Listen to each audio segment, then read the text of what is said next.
Hello students, welcome to this tutorial. So today we are looking at a heat engine which contains helium. So the helium gas is originally with a volume of 0.1 cubic meters, an initial pressure of 1 atmosphere and a temperature of 300 Kelvin.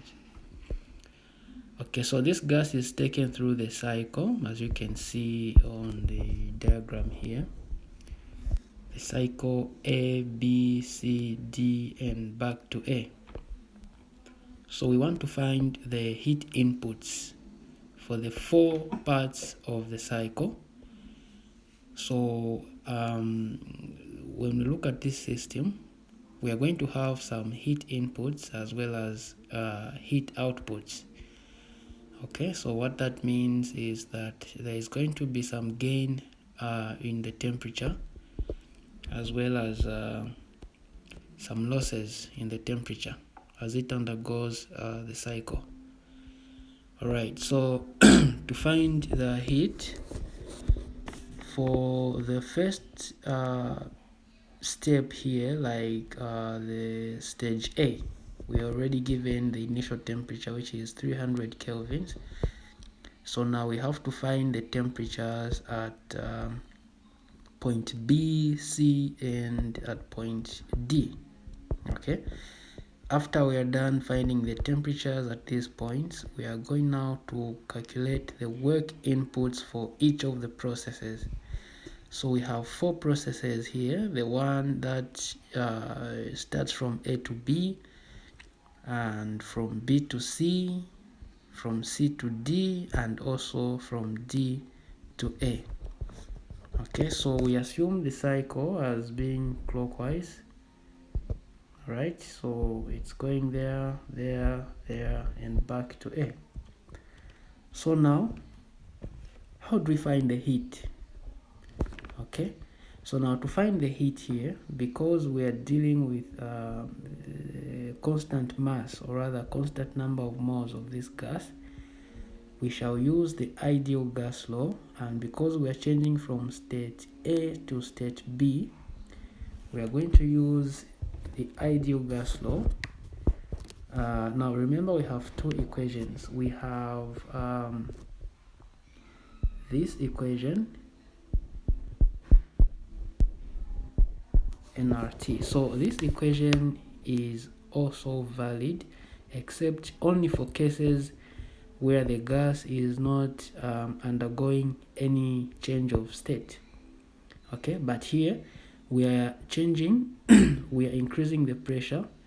For the process AB, the pressure increases from 1 to 2 atmosphere. So it means we have 2 different states here. Therefore, we are going to need to use the other ideal gas equation, which is P1 V1 over T1 equals P2 V2 over T2.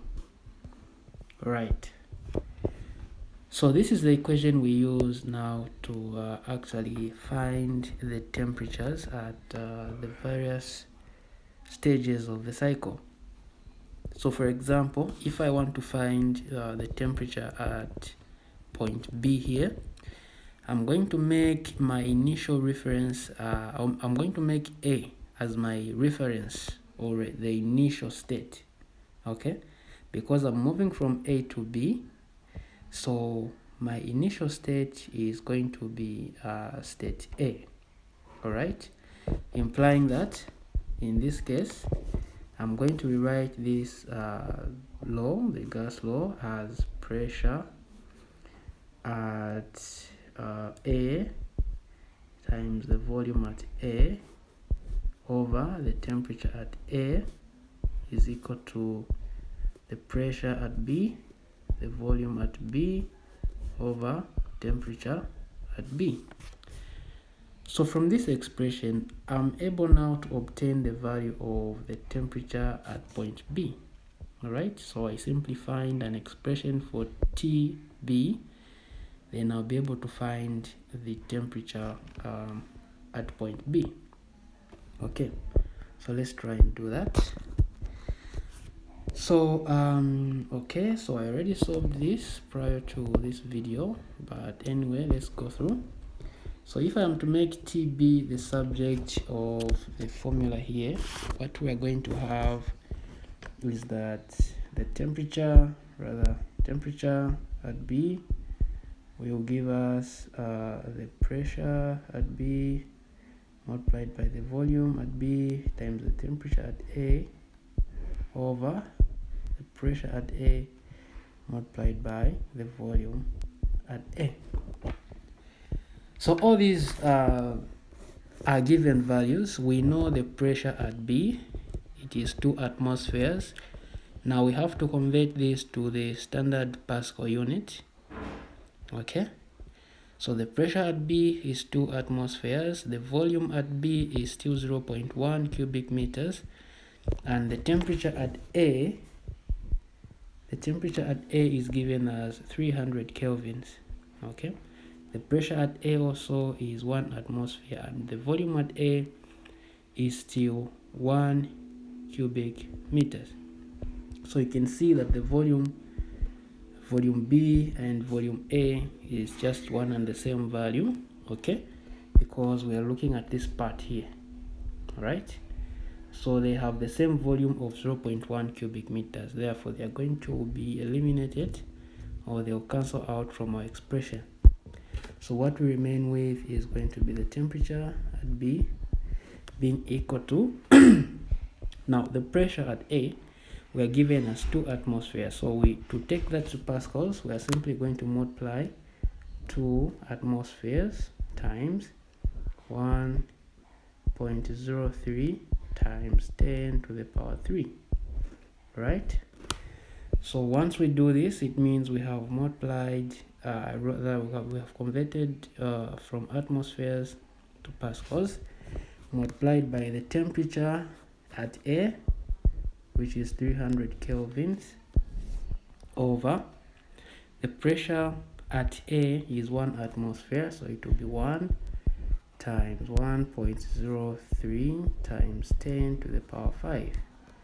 Okay, so pardon me here, it's supposed to be times 10 to the power 5, right? So if we work this out, we are going to find the temperature at point B, giving us 600 kelvins. Okay, so we have obtained now the temperature at point B. So we do the same thing for the point C and D. All right, we use the same expression. So if you want to find the temperature for point C, we use the same expression. Now this time we take point B as our initial state, okay, because now we are moving from B and we are heading on to point C. Therefore you rewrite, you say the pressure at B times the volume at B, temperature at B must equal pressure at C, volume at C, and the temperature at C. From which, if we work this out, we are going to find the temperature at C as 1200 kelvins. Okay, so similarly, you also obtain the temperature at point D, and you're going to find the temperature at point D as 600 kelvins again, right? So now that we have found the temperatures, we can go ahead and find the heat inputs and the heat outputs of the system. So how do we find the heat? So to find the heat, we know that the heat is given us the number of moles times, if for example process A, okay, let me just start from here. Let us find the heat input or the heat output for the process AB. Okay, so the heat through process AB is going to be the number of moles of the gas, times, now we need to take note of the state of this gas. For process AB, we have a constant volume of 0.1 cubic meters. So we multiply this times the molar heat capacity at constant volume, okay, times the temperature difference between the two states, between A and B. So now we have